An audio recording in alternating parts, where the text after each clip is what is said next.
भारतीय किसान संघ से है। सविता जी, सबको सुन लिया, किसान की आवाज लेकिन सुनी नहीं जाती। किसान कहाँ खड़ा है किसी को नहीं पता, मरता है मरे, जीता है जिए, बच्चे उसके मजदूरी करें, कुछ करे, वो रोटी चटनी से खाए ना खाए, किसी को मतलब नहीं। अब अंत में मैं आपसे बस इतना समझना चाहती हूँ, कोई किसी को किसी का एजेंट बताता है, कोई किसी को किसी का एजेंट बताता है, किसान किस पर उम्मीद धरे? गरिमा जी नमस्कार।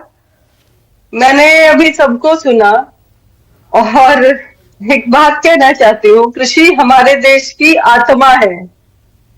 आजादी के समय देश में आर्थिक विकास में कृषि का योगदान 50% था, जबकि आज वो घट के 20% से भी नीचे आ गया है।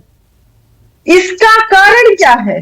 क्योंकि सत्ताधारी हुक्मरान जो कागजों के खेतों पर अपनी कलम से खेती करते हैं, स्याही से सिंचाई करते हैं, आश्वासनों का उर्वरक डालते हैं और आंकड़ों की फसलों को काटते हैं, ऐसे माहौल में, ऐसी स्थिति में क्या हम ये कह सकते हैं कि किसान का उद्धार हो सकता है?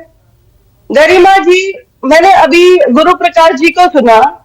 गुरु प्रकाश जी ने बहुत बड़े बड़े आंकड़े दिए, मैंने देखा उनको। योजनाएं भी बहुत बनती हैं, लेकिन वो योजनाएं धरातल तक कितनी पहुंचती हैं, इसके आंकड़े कहाँ हैं? इसके आंकड़े किसके पास हैं? वो आंकड़े वहां हैं जो किसान की आज की स्थिति है।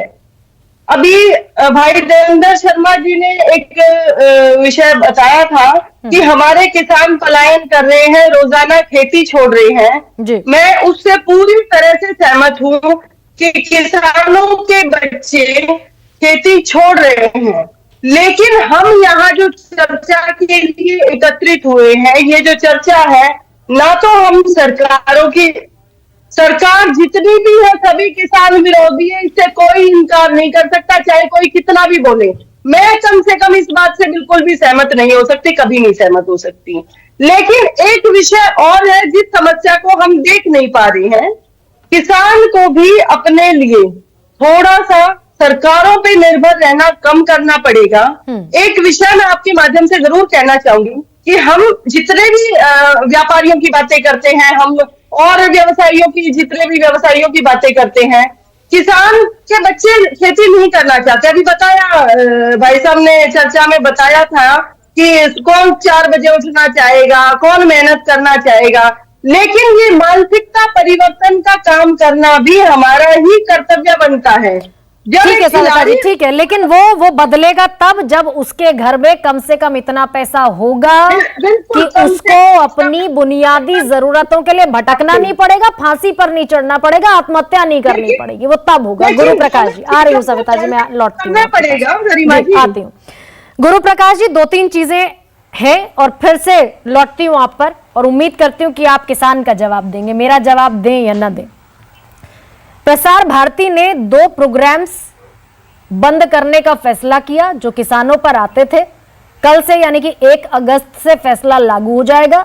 मंत्रालय की तरफ से कहा गया, किसान वाणी और एक और प्रोग्राम है जिसको बंद करने का निर्णय प्रसार भारती ने लिया, यानी कि किसानों की आवाज, किसानों के हित में जो बातें वहां कही जाती थी वो अब हफ्ते में 3 दिन प्रसारित होंगी।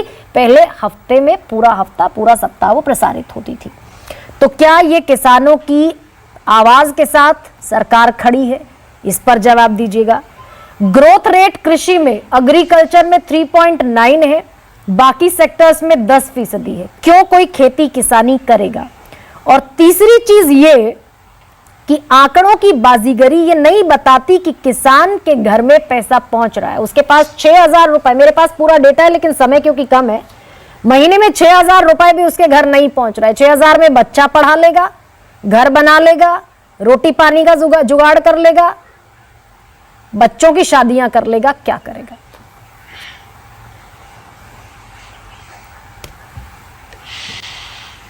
गरिमा जी, मैं बिल्कुल जैसे कि अपने ऑब्जर्वेशन के शुरुआत में मैंने आपको कहा था कि जो चिंताएं उठ रही हैं वो सब चिंताएं जायज हैं, स्वाभाविक हैं।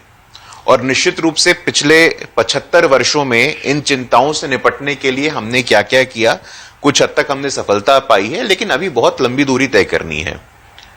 गरिमा जी, लगातार ये कहा जा रहा है और हमें खास करके इस विषय के राजनीतिकरण से बचना चाहिए।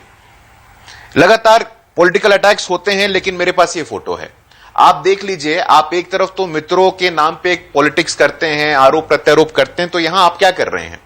आपको जहां निवेश चाहिए होता है वहां आप निवेश करते हैं, और ये पॉलिटिकल सेलेक्टिविज्म जो है उससे ऊपर उठने की आवश्यकता है। मैं जाना नहीं चाहता हूं वोट अबाउटरी में, लेकिन जबरदस्ती भरोसा बोला तो गया। गुरु प्रकाश जी राजस्थान में प्रधानमंत्री ने लोन दिया वेवर था का ना। वादा किया गया था। ये भरोसा तो प्रधानमंत्री ने दिया था कि किसानों की आय दोगुनी होगी। ये भरोसा तो आंदोलन खत्म करते हुए किसानों को प्रधानमंत्री ने दिया था कि एमएसपी को प्रभावी बनाया जाएगा।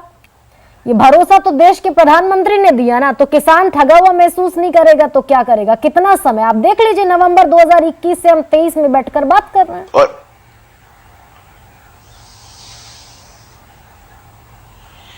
गरिमा जी, आपने मुझे कुछ मौका दिया है, मैं इसके लिए आपका आभारी हूं। अगर मौका दिया है तो उसके साथ मुझे न्याय करने का भी मौका दीजिए। आप लगातार मेरे अवसर पे बोलिएगा तो कैसे बात बनेगी? भरोसा निश्चित रूप से प्रधानमंत्री जी ने दिया था और इस दिशा में हम काम कर रहे हैं। छोटे भूमिहीन सीमांत किसानों से जब बात होगी तब इस बात का पता चलेगा। लेकिन किसानों के नाम पे जो राजनीति कर रहे हैं, राजनीतिक आरोप प्रत्यारोप कर रहे हैं, क्या उन्हें कटघरे में नहीं खड़ा करने की आवश्यकता है? कौन कर रहा है? राजस्थान में लोन वेवर की बात किसानों ने आंदोलन किया, भाषण दिया गया और बिना किसानों ने आंदोलन किया, आपने भरोसा दिया, लेकिन वो भरोसा पूरा आज तक हुआ नहीं। मैं छोड़ देती हूँ ना अखिलेश जी को, मुझे नहीं मतलब कांग्रेस से, कांग्रेस की सत्ता देश में है नहीं, तो मैं अखिलेश जी को छोड़ देती हूँ। जिन पर आपका आरोप है मैं उनको भी छोड़ देती हूँ। मुझे तो बस मेरे किसानों के लिए आप ये जवाब दे दीजिए कि नवंबर में आंदोलन खत्म हुआ, किसानों ने आंदोलन खत्म किया, आपने एमएसपी को प्रभावी बनाने का वादा किया, उस पर हुआ क्या? आज हम 2023 में बैठे, इस पर बस जवाब दे दीजिए, फिर मैं आगे बढ़ती।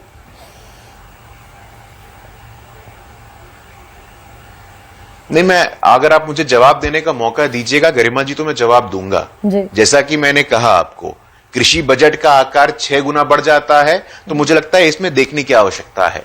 जहां जहां लोगों ने उत्तर प्रदेश पे लंबी चौड़ी बात करते हैं, राजस्थान के एक किसान हैं, उनका स्वर्गवास हो गया था 2 वर्ष पहले, नाम है उनका सोहनलाल कडेला जी, गंगानगर के रहने वाले थे। उन्होंने चिट्ठी लिखी थी और अपने जो उन्होंने सुसाइड लेटर लिखा है उसमें लिखित रूप से वहां के मुख्यमंत्री अशोक गहलोत और सचिन पायलट को इसका गुनहगार ठहराया है। उसकी बात आप नहीं करिएगा।